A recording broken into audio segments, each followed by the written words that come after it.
신부. 아멘. 하나님 말씀 로마서 12장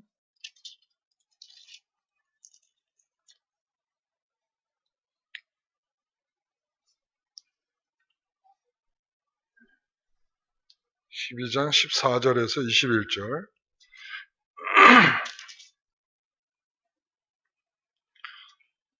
같이 읽겠습니다. 너를 박해하는 자를 축복하라.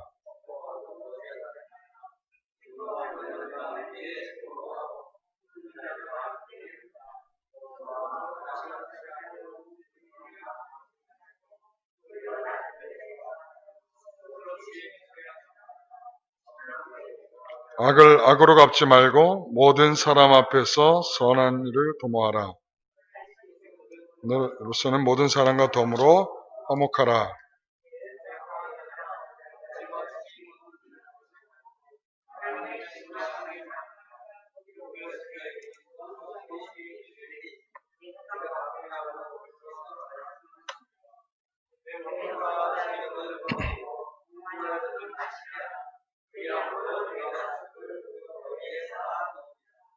아멘. 아멘. 로마서 12장 14절에서 21절까지 말씀을 우리가 함께 읽었습니다. 우리가 많이 듣는 말 중에 정당방위라는 말이 있습니다. 정당방위. 정당하다, 정당하게 방어해서 이루어진 결과다. 근데 가끔가다 이 정당방위가 많이 논란이 있을 때가 있죠. 어디까지 정당방위냐? 55세의 사람이 이제 도둑질을 하려고 남의 집에 들어갔는데, 그 집주인, 19살 된 집주인이 이제 갑작스럽게 들어온 거예요. 이제 새벽에, 술도 좀 취한 채로 이렇게 들어왔는데, 이 55세의 이 도둑을 보고는 가만두지 않고 이제, 응징을 했죠. 그래서 이제 쓰러뜨리고 넘어뜨리고 피를 흘리게 하고 했는데, 거기까지 하고 112에 신고를 했으면은 정당방위였을 텐데, 그 엎어져 있는 사람을 집 밟고, 그리고 발로 걷어차고 이러는 바람에 이 사람이, 결국은 응급실로 갔지만 뇌사 상태에 빠지고, 결과적으로는 며칠 있다가 이제 사망하게 됩니다.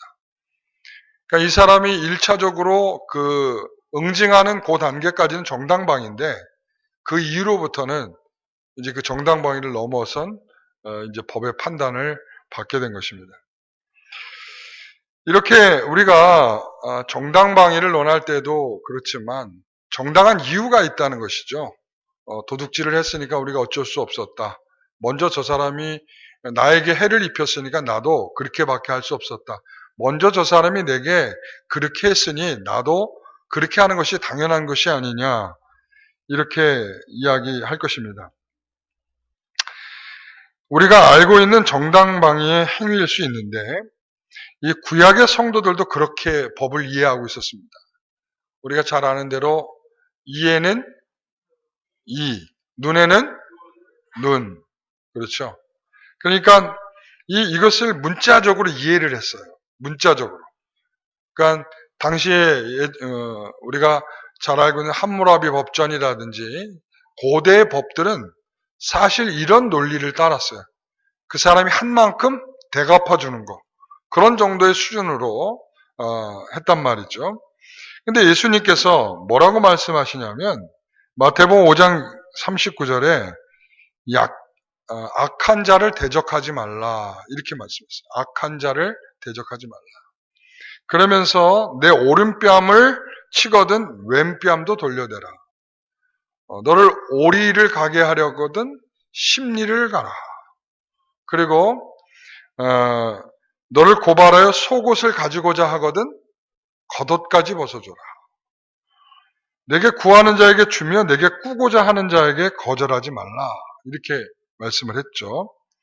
우리가 생각하는 상식은 눈에는 눈이고 이에는 이인데 이게 도대체 뭡니까? 왼뺨을 맞으면 오른뺨을 돌려대고 오리를 가자 그러면 한술 더 떠 십리를 가지고 속옷을 달라 하면 겉옷까지 벗어주고. 도대체 이게 무슨 말입니까? 우리의 상식과는 좀 너무 동떨어져 있는 얘기 같아요. 우리의 상식은 왼뺨을 맞으면 상대방 왼뺨 정도는 때려줘야, 그 정도는 때려줘야, 최소한 한 대 정도는 때려줘야, 너 한 대만 맞아. 이렇게, 내가 맞았으니까 한 대만 맞아. 뭐 이런 정도. 이게 우리의 상식이죠. 근데 어쩌면 우리는 그런 것보다 더 할 수도 있어요. 우리 속담에 그러잖아요. 대로 주고 말로 받는다. 그러니까 우리는 대로 받았으면 대로 갚아주는 수준 갖고는 안 되는 거예요. 말로 정도는 줘야 좀 속이 후련해지는 거죠. 그래서 영화에서도 보면 여러 그런 복수에 관한 영화들이 많이 나오잖아요. 그렇죠? 이 복수에 멋지게 생긴 오빠가 바리깡으로 머리 깎고 가서 조그만 꼬마를 구해오는 이런 얘기 보면 총을 들고 가서 그 아이를 데려갔다고 해서 그냥 다 쏴서 죽이기도 하고 찌르기도 하고 막 난리를 치잖아요. 여러분 친절한 영자씨인가? 금자씨. 친절한 금자씨에서도 보면 억울하게 십몇 년 동안 옥살이 하면서 그 오간에서도 그렇고 감옥 안에서도 그렇고 이제 추록해서 그 다음에 그 백 선생님인가요? 그 백 선생님에게 그 빚을 갚아줄 때도 그렇잖아요. 대를 줬으면 한 말루 정도는 다 갚는 것 같아요. 이게 복수다 이렇게 생각을 하는 것 같아요. 자, 그런데 오늘 이 말씀들은 굉장히 불편하죠. 나는 이렇게 속이 후련해지는데, 근데 성경은 오늘 우리에게 뭐라고 말씀하고 있습니까? 14절 읽어보겠습니다. 로마서 12장 14절. 너희를 박해하는 자를 축복하라. 축복하고 저주하지 말라. 17절. 아무에게도 악을 악으로 갚지 말고 모든 사람 앞에서 선한 일을 도모하라. 19절에서 20절. 내 사랑하는 자들아, 너희가 친히 원수를 갚지 말고 하나님의 진노하심에 맡기라. 기록되었으되 원수 갚는 것이 내게 있으니 내가 갚으리라고 주께서 말씀하시니라. 내 원수가 줄이거든 먹이고 목마르거든 마시게 하라. 그리함으로 내가 숯불을 그 머리에 쌓아 놓으리라. 읽어도 마음에 안 들어요. 그죠? 정말 마음에 너무 안 들어요.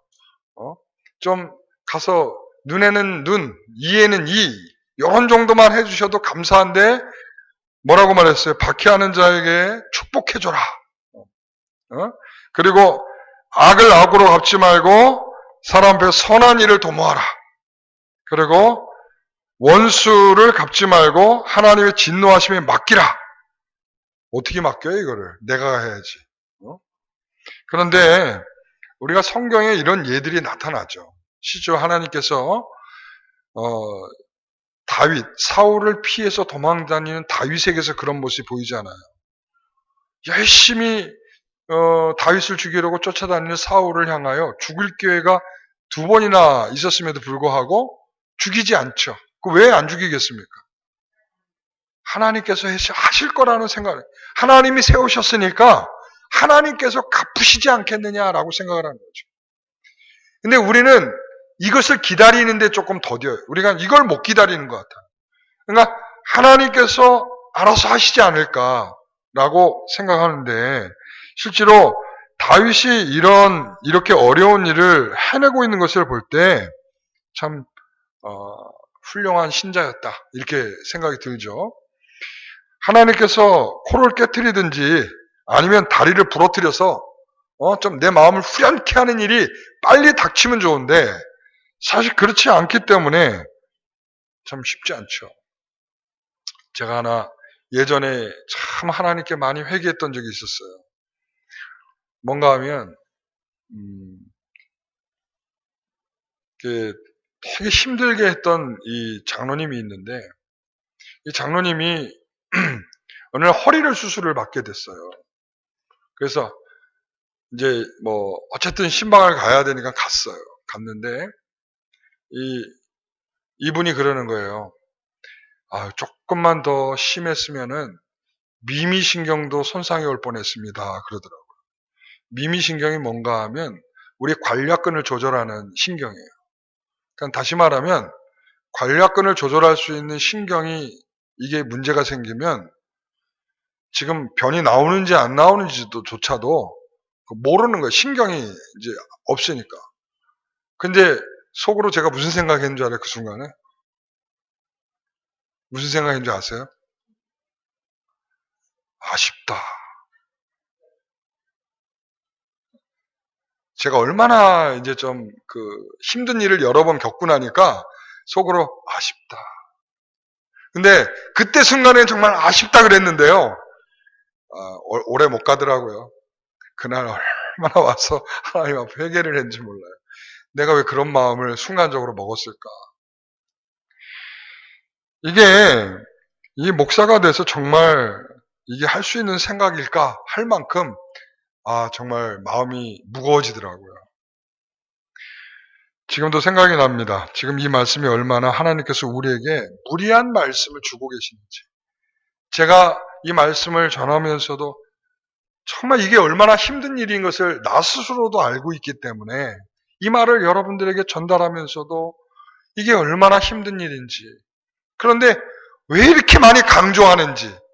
예수님도 똑같은 내용으로 말씀하시고요. 원수를 위하여 뭐라고 그랬어요?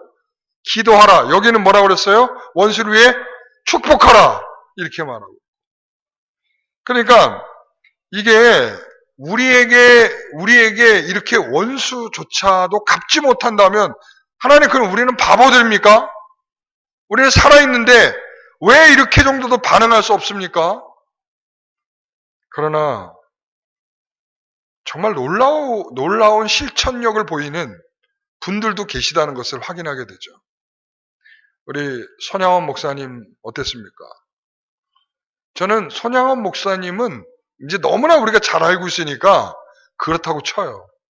그때 그러니까 오빠를 잃은 여동생이 있잖아요. 지금 권사님이신데 이 권사님이 간증하면서 그런 얘기를 하시더라고요. 뭐라고 얘기를 하냐면, 아버지, 어떻게 내 두 오빠를 죽인 저 사람에게 저에게 오빠라고 부르도록 하십니까?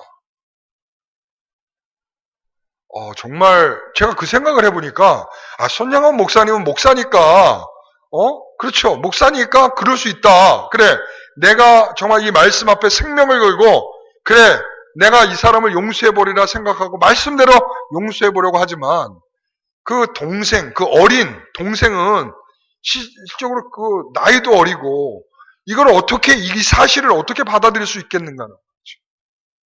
그때 많이 울었대요. 근데 이제 아버지인 손양원 목사님께서 차근차근히 앉아서 이제 설득을 시킨 거죠. 그 말씀으로 설득을 한 거죠. 여러분, 이런 예들을 보면 어린아이도 실천하려고 애를 썼고 또 어쨌든 실천해서 지금까지 오빠로 지내고 있는 상황이기도 하고, 그렇다면 우리에게 있어서도 사실은 이게 무리한 이야기이기도 하지만 우리가 또 꼭 못할 일도 아닐 것 같다. 이런 생각도 들기도 합니다. 그렇지 않겠어요? 어린아이도 실천한 이 내용인데 우리 장성한 신자들이 실천 못할 일은 또 뭐겠는가? 그렇지 않겠습니까? 우리 한번 도전해 봅시다. 도전해 봅시다. 예. 여러분, 그러니까 맨 처음부터 한 번에 원수를 위해서 우리가 지금 여기서 보면은 마지막에 단계에 가서 뭐라고 그러냐면 원수를 위해서 먹을 것도 갖다 주라는 거예요. 필요한 거 있으면 갖다 주라. 이것까지는 못 하겠어요. 그렇죠?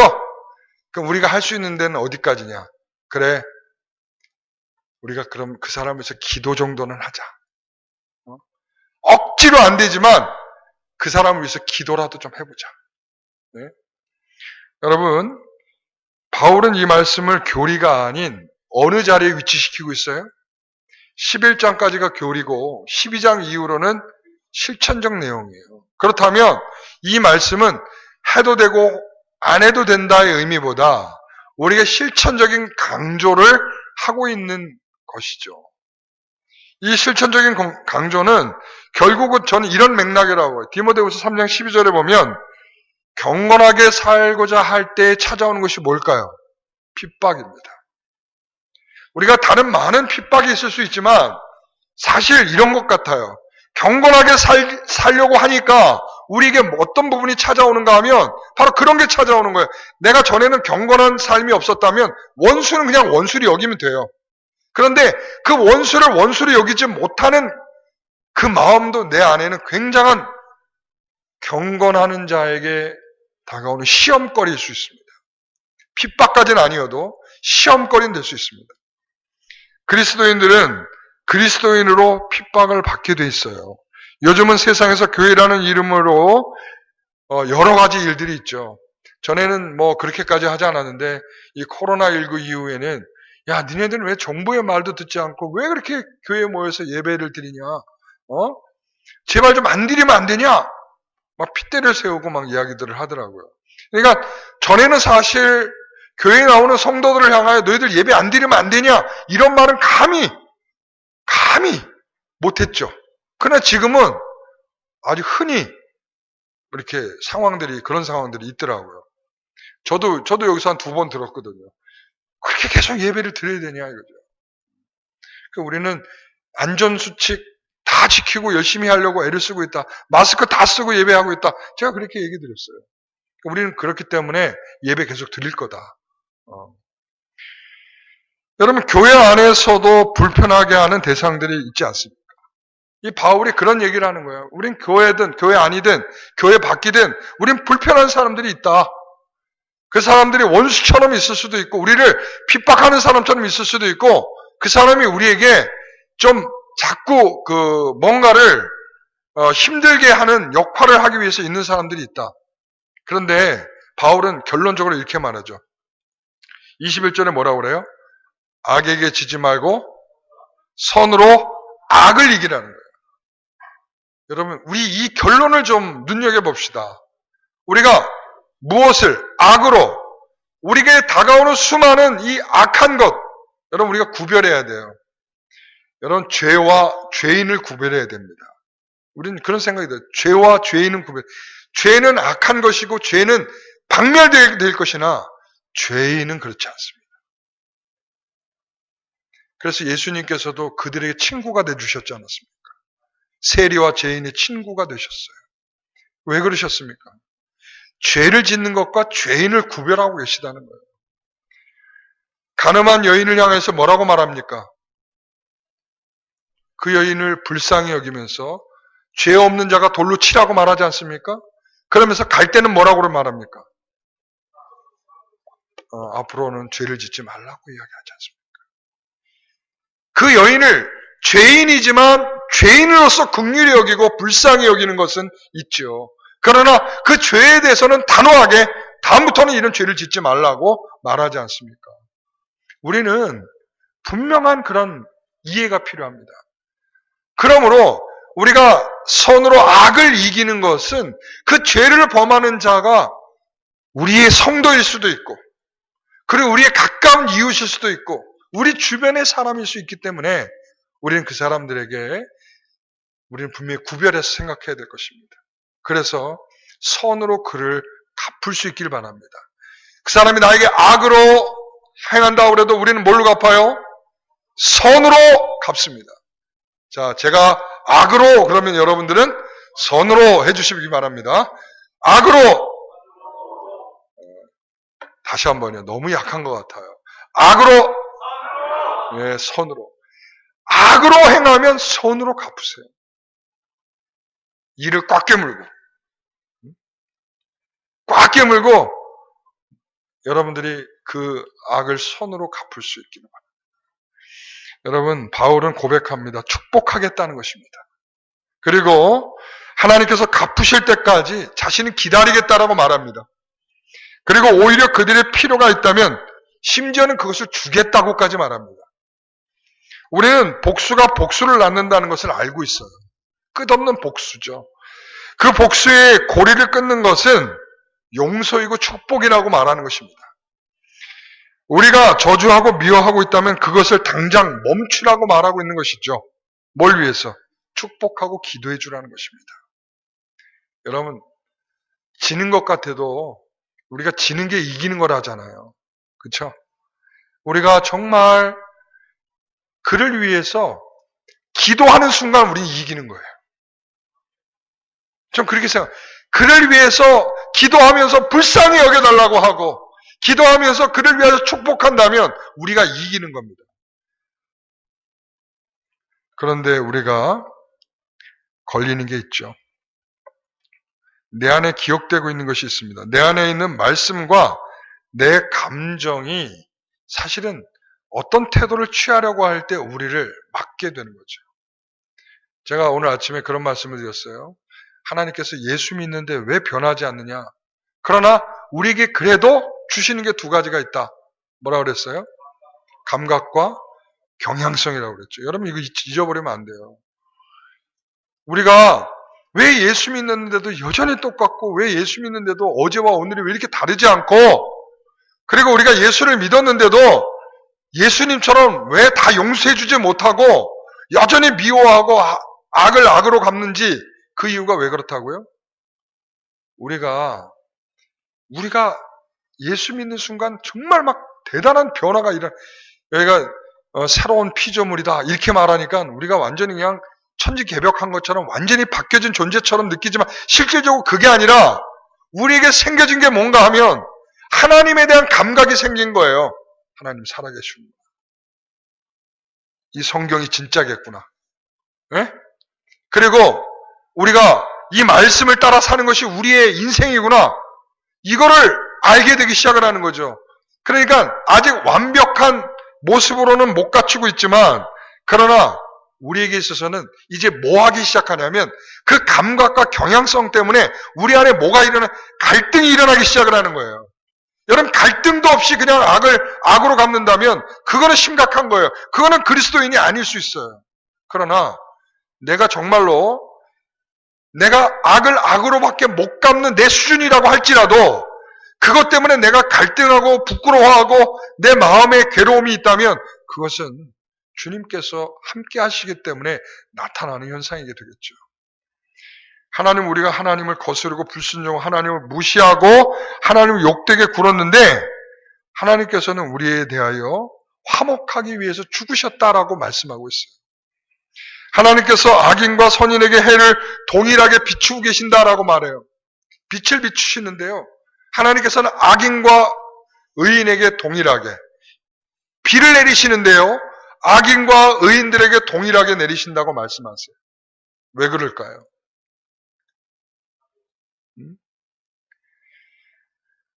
이런 하나님께서 그들에 대하여 대하시는 모습들은 동일한 거예요. 그러니까 우리는 그런 걸 기대하잖아요.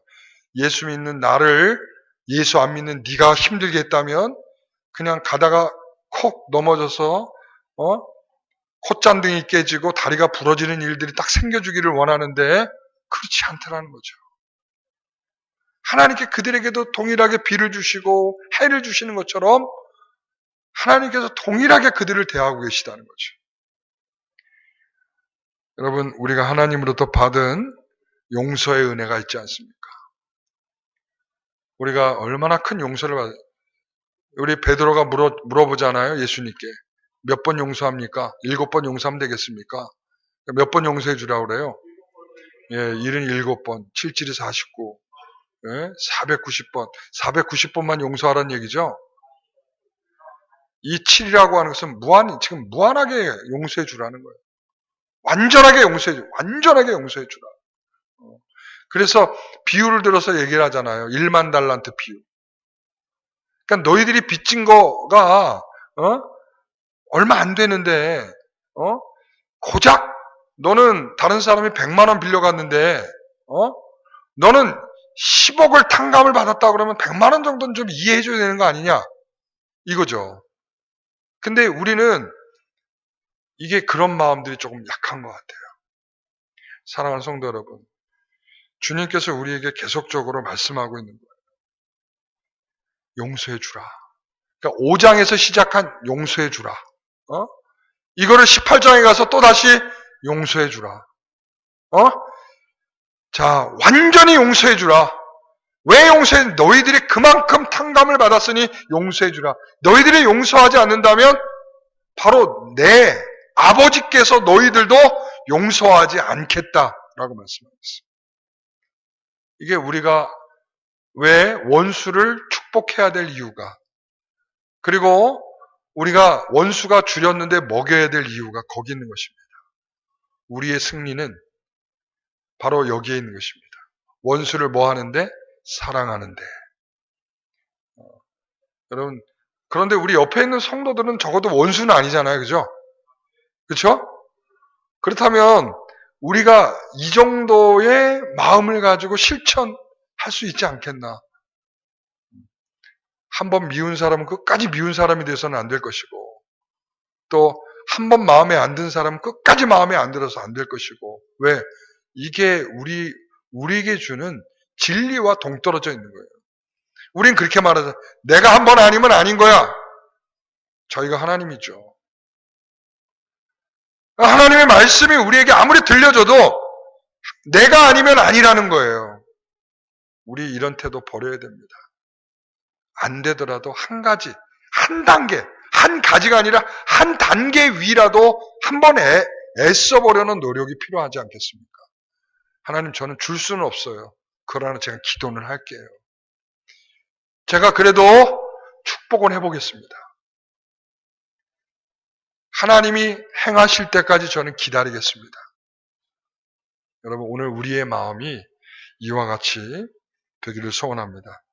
여러분, 다 우리는 그래도 먼저 깨닫게 하신 은혜가 있지 않겠습니까? 이 말씀을 들었잖아요.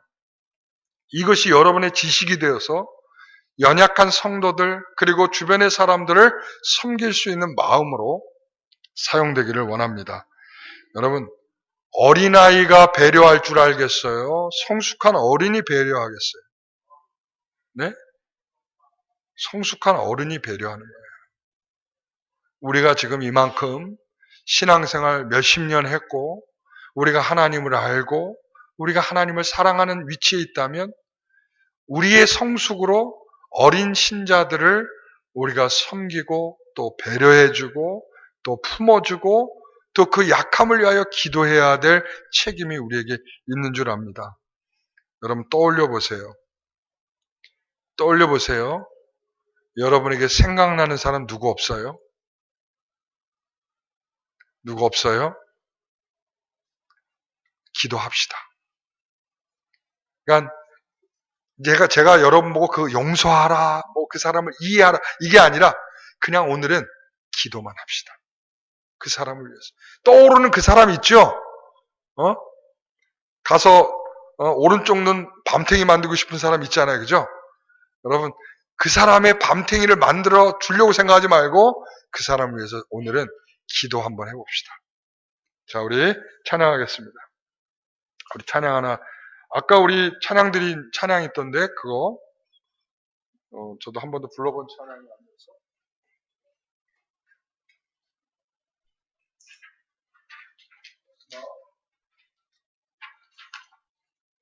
채워주소서죠? 네. 우리 좀 같이 좀 불러주세요. 네.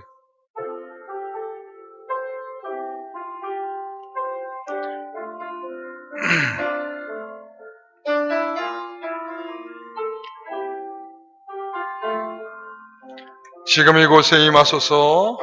지금 이곳에 임하소서. 성령의 불로 가득 채우소서. 성령의 불로 가득 채우소서. 갈급한 내 맘에 찾아오셔서 주의 성령으로 채워주소서. 주의 성령으로 채워주소서. 다시 한번 지금 이곳에 임하소서. 지금 이곳에 임하소서. 성령의 불로 가득 채우소서. 갈급한 내 맘에 찾아오셔서 주의 성령으로 채워주소서. 흔들리지 않는 믿음 주소서. 흔들리지 않는 믿음 주소서. 낭망하지 않는 믿음을 낭망하지 않는 믿음을 자백하는 마음 자백하는 마음 내게 주소서. 내 안에 주님 채워주소서. 내 안에 주님 채워주소서. 다시 한번 지금 이곳에 임하소서. 지금 이곳에 임하소서. 성령의 불로 가득 채우소서. 성령의 불로 가득 채우소서. 갈급한 내 맘에 갈급한 내 맘에 찾아오셔서 주의 성령으로 주의 성령으로 채워주소서.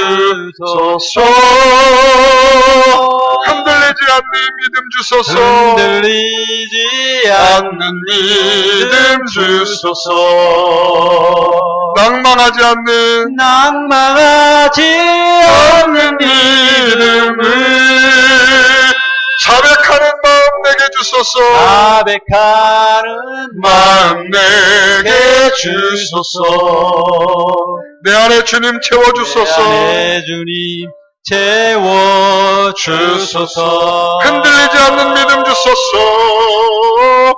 흔들리지 않는 믿음 주소서. 낭만하지 않는 믿음을 낭망하지 않는 믿음을 자백하는 마음 내게 주소서. 자백하는 마음 내게 주소서. 내 안에 주님 채워주소서. 내 안에 주님 다시 한번 흔들리지 않는 마음 믿음 주소서. 흔들리지 않는 믿음 주소서. 낭망하지 않는 믿음을 자백하는 마음 내게 주소서. 내 안에 주님 채워주소서. 내 안에 주님 채워주소서. 내 안에 채워주소서. 다시 한번 내 안에 주님 채워주소서. 내 안에 주님 채워주소서. 이 시간 우리 함께 기도하기를 원합니다. 우리가 정말 참으로 가까이 하지 못하고 내가 미움을 갖게 되어 있고 또 내가 정말 말 한마디 건넬 수 없을 만큼 관계가 깨어진 사람들이 있을 것입니다. 오늘 이 시간 하나님 앞에 기도하기를 원합니다. 그들을 위하여 기도하겠습니다.